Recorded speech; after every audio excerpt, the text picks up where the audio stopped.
the challenge, the opportunity to connect. The 1960s, a time of imagination and change, a time of anger and fear. The 1960s, a program called Challenge. Good evening, ladies and gentlemen. Looked at our connections, our divisions, through the lens of faith. Nearly 60 years later, during these challenging times, we'll take a new look at our divisions, our connections, in a new program called Challenge 2.0. Civilization exists by geological consent, subject to change without notice. That quote by historians Will and Ariel Durant long served as a warning that human arrogance is subject to correction, that we don't have the final say as to the future of this planet. That quote could now be amended to, civilization exists by the consent of climate, subject to change without our consent. In this edition of Challenge 2.0, we focus on what is becoming a climate of survival, aided by the perspectives of both science and faith. We are very fortunate to have three wonderful panelists with a wealth of perspectives and knowledge on this topic. Greg Rickel is the Bishop of the Episcopal Diocese of Olympia in Washington and was the Episcopal representative to the Earth Charter meeting in Geneva, Switzerland, I understand, in 1997. And you followed up on that by being personally trained by former Vice President Al Gore for the Climate Project and has been involved in many activities since then.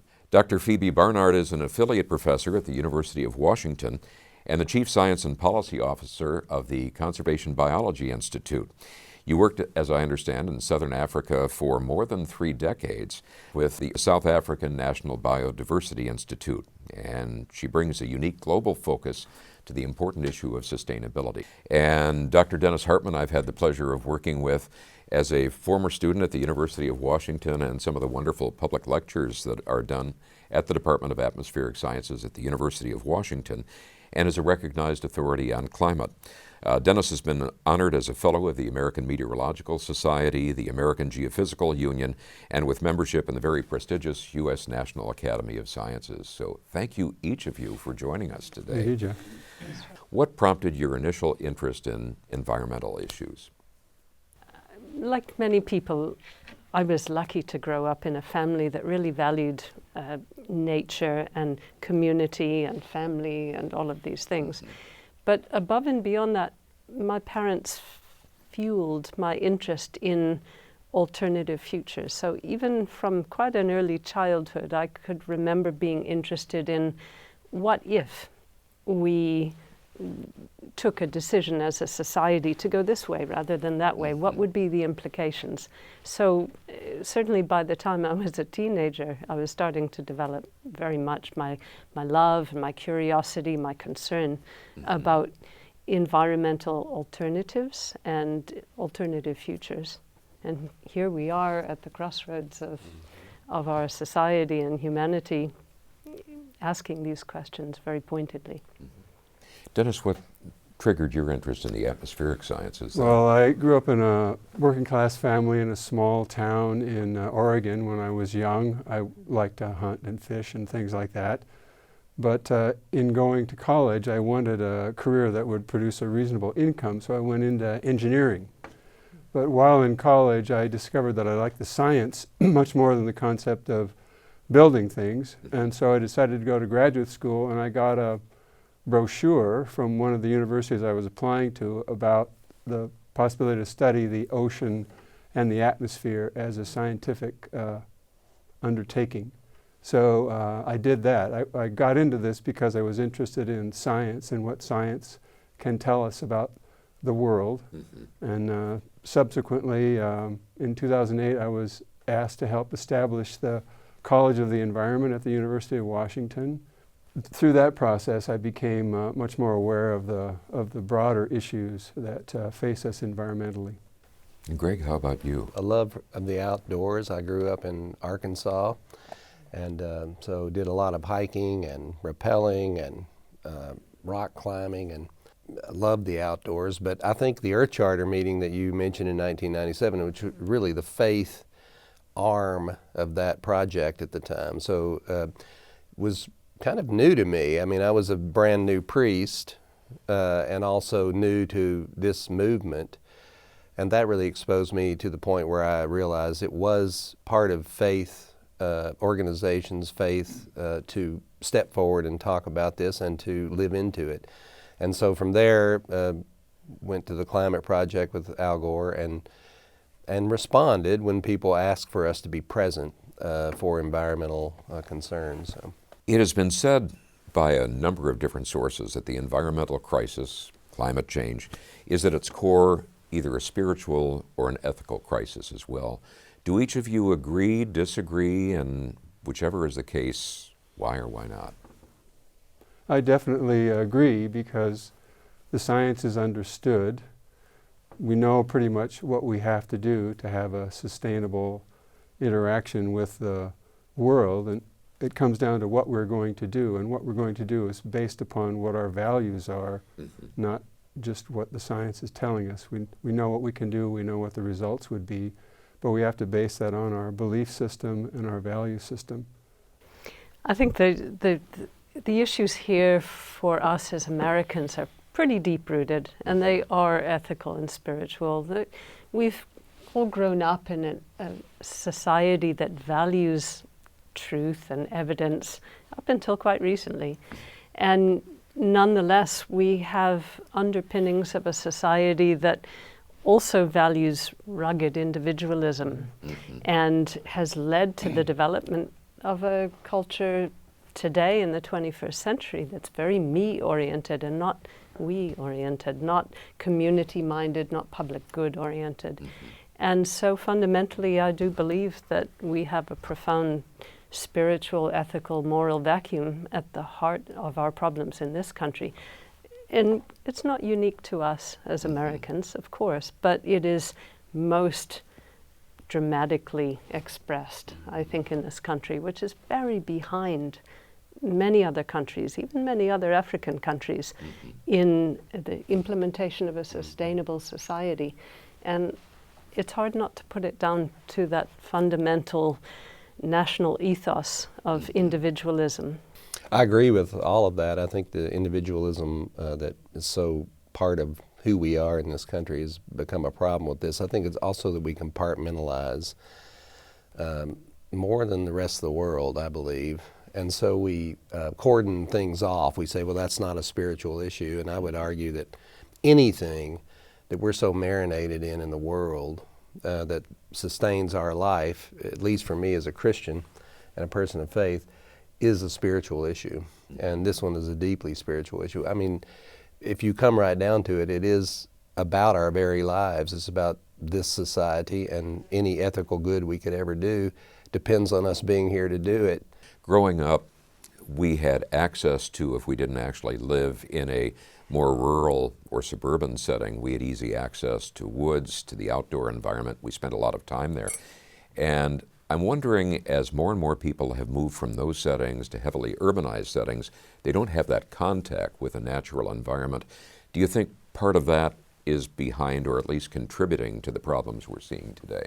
I'll be honest and say I don't know. I suspect that might be a problem, but I spend a lot of time in cities. I spend a lot of time in New York City.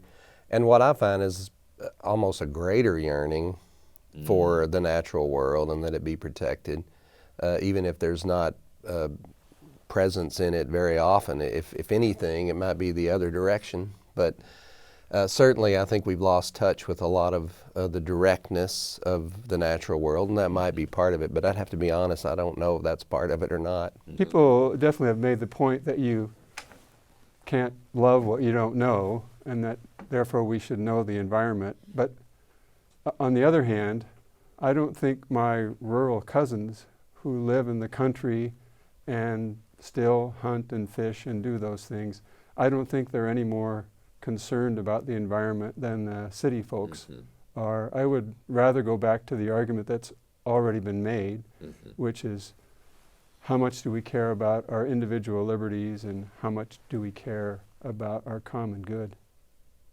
I, as an evolutionary biologist by training, think of the long history that we've had as humans and as hominids in storytelling and out in nature based on direct survival needs. And I think, as you know, I've been lucky to spend a lot of my life living overseas in Europe, but especially in Canada, but especially in Southern Africa, working in Eastern and Western Africa. And many of my friends and colleagues there who have come from an urban background have a very mixed feeling about nature. They may have only been one generation away from a rural village life, but they love the opportunity and the convenience that urban living brings. And they may have, therefore, a deep unease with being out in nature. They may be afraid of spiders. Here in the States, I think many people don't always know what they're lacking. They may have an unrecognized yearning for the connection that may be to other people, may be to nature. They may feel alienated and isolated. They don't know why. And we're lucky in this region, the Pacific Northwest, to have a good outdoor culture that enables many people to get out in nature. But there's also a big economic inequality, and so many people are trapped in cities, and that makes it very difficult. I have no evidence to support this, so I can't cite, but I just wonder about if we looked at statistically people in cities that believe creation ought to be on our a political agenda versus people in rural areas where they think it belongs on the political agenda. I think it would almost show an opposite of what the proposition in your question is. So that makes you wonder if a proximity to it actually makes you believe in this issue and want to do something about it.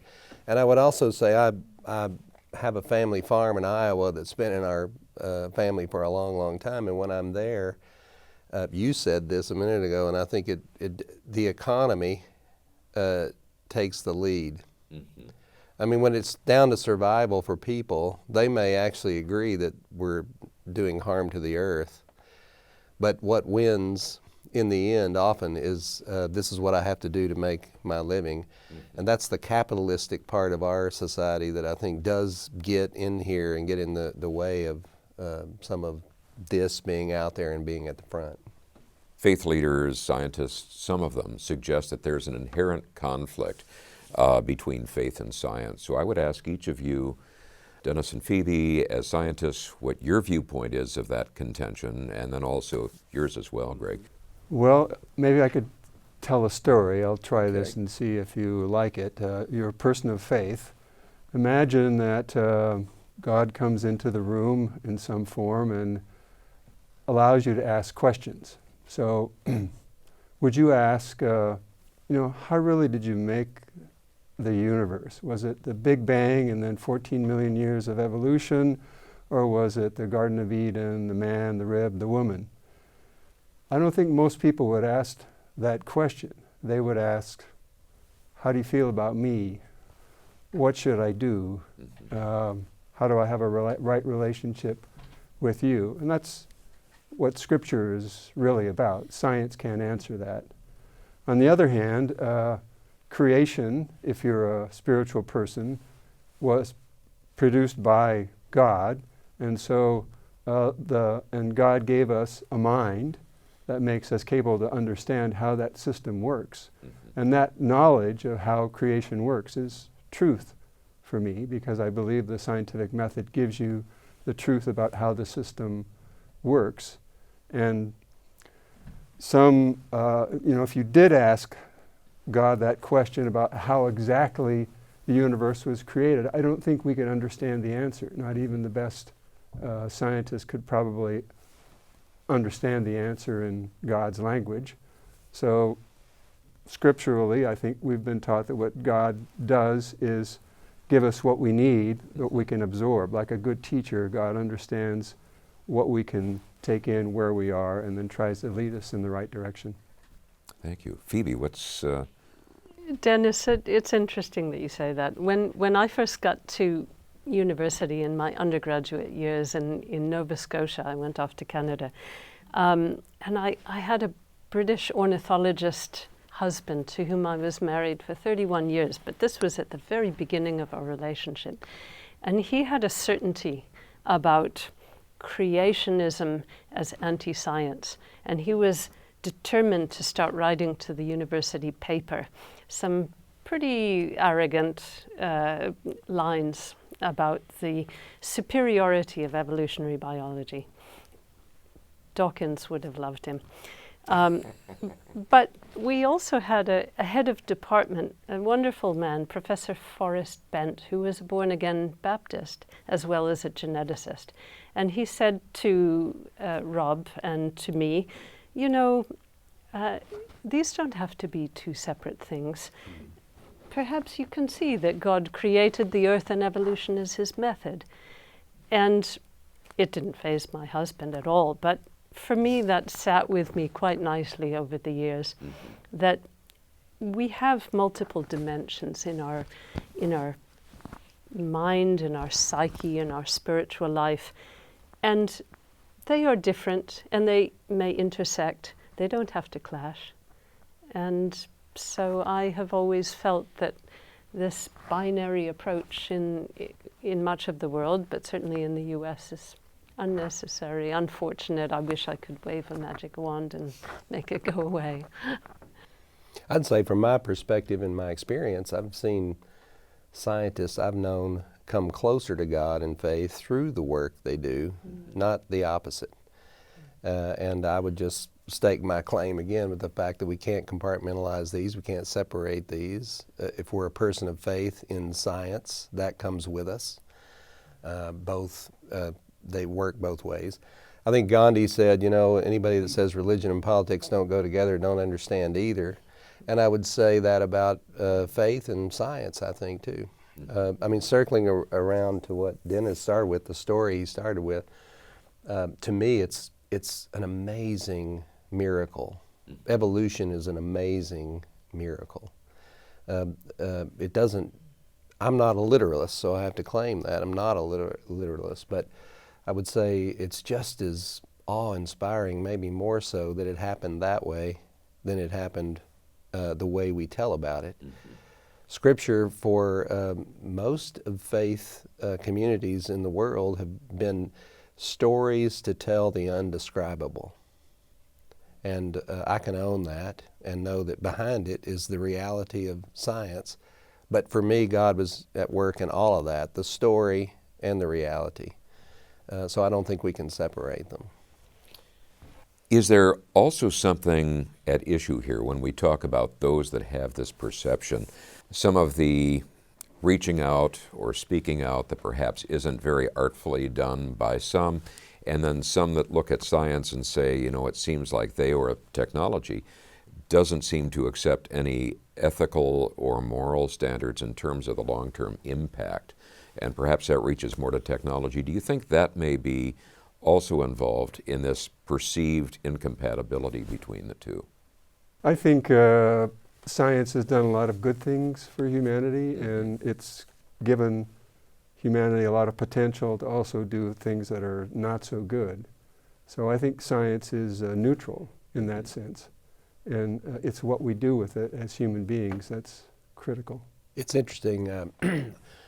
This won't mean much to many people that watch this, but I'm a process theologian. Process theology, coming out of process thought, was actually developed by two scientists who did exactly what I said earlier. They found themselves getting closer to God when really what they set out to do is disprove God. And process is very much built on the molecular level, and its basic theology is God is love, and that God always lures us towards love, but that the free will that we have is that we choose where we'll go. Science, like anything else, can go the good route and do good things that really change the world for good ways, and it can go the other way too, just as all humans can. So I think using that as the argument doesn't get in touch with the reality of it, that everything can be used for good or for ill.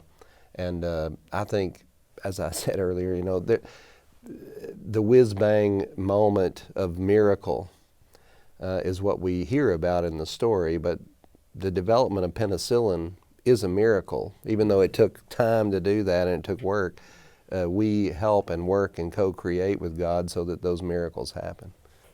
I think that many of us trained in science have been specifically schooled to believe that our role as scientists is to be dispassionate, neutral, completely devoid of qualifiers about anything, and that we therefore almost are expected to step out of our lives as human beings and be automatons. That never sat very well with me. As scientists, we need to present facts objectively as much as possible, because there is a slippery slope between facts and advocacy. But if you cannot relate to the importance and the impact of your work and the consequences of your work as a human being, as a mother, as a lover, as a cousin, as a person of faith, whatever it may be, then you are selling society short. And here we are with climate change, partly because scientists were a little bit too content to, and I use that word content carefully, but to sit at the sidelines of society and wring our hands and lament about environmental degradation and the disinterest of politicians and the ignorance of society, whereas in fact what we could have done is stride right up to the middle of the room decades ago and say, we are all in this together. Here's what's happening. Engage. We need to start changing. How are we going to do that? We're going to look at approaches to this problem, but I think it might be good to lay out what we know about climate change, anthropogenic, human-caused climate change. And Dennis, I might turn to you first in terms of what are the key elements when somebody says, how can you be sure about this? And what are the most common misconceptions? What do you tell them? Well, the science is very clear. The Earth is warming. It's warmed by about 1 degree Celsius, roughly 2 degrees Fahrenheit over the last century or so. And we know from many lines of scientific evidence that this is happening because of human activity, primarily the burning of fossil fuels and the release of greenhouse gases, especially CO2 into the atmosphere. And given that history and what we know about the science, we can predict that if we continue on this path, we'll pass 2 degrees of Celsius warming, or roughly 4 degrees Fahrenheit. Sometime in the middle of the century, we can predict that during the summertime, the sea ice in the Arctic will disappear by about 2050 or so. If we exceed that 2 degree threshold, which many people agree is a dangerous place to go, then things like Greenland beginning to melt irreversibly, producing 20 feet of sea level rise, albeit over hundreds of years, but pretty much irreversibly. If we continue to do that, we put that CO2 in the atmosphere, then that warming, that CO2 will stay there for centuries. So we're basically making an irreversible decision for future generations if we continue to release greenhouse gases into the atmosphere at the rate we're currently doing. So I see that we are already past a number of tipping points. There was even a paper in Nature out in November showing that half of the identified tipping points of the Intergovernmental Panel on Climate Change were now active. 1.5 degrees, 2 degrees Celsius warming sounds still quite pleasant to people, and they've been able to ignore it as a result. We need to look at the episodic events, the big events like hurricanes, cyclones, wildfires of the really catastrophic kind that we've been seeing in Australia this past month, to infer what's going to happen. And from an ecosystems and species point of view, we have been seeing already for 20 years the climate migration of species towards the poles up mountains, sometimes in complex and surprising ways, but also the breakdown. It's really quite a tragic breakdown of relationships in natural communities. I've been leading a project with an international team looking at pollinating birds and the flowers that they use in a global biodiversity hotspot in South Africa, and we're seeing things fall apart. It's like looking at a beautiful tapestry that is becoming suddenly frayed before your eyes, almost as though you've sped up time and done a time lapse, and the very fabric of it is breaking down. So that's tragic. You know, the fraying is also in humanity. Yes. And if you look at it from a social justice issue, the people that suffer the most are the poorest people that are going to suffer first and are across the globe. And so for me, looking at the scientific reality of this change, wherever it is coming from, and I do believe it's man-made, the problem is it's also hurting and fraying our relationship as humans to this earth and to one another. We're going to come back to that because those are key issues. But that's why we're going to do a second version of this program. And if you will join us again next week, we'll discuss those aspects in part 2 of this version of Challenge 2.0. Thank you very much.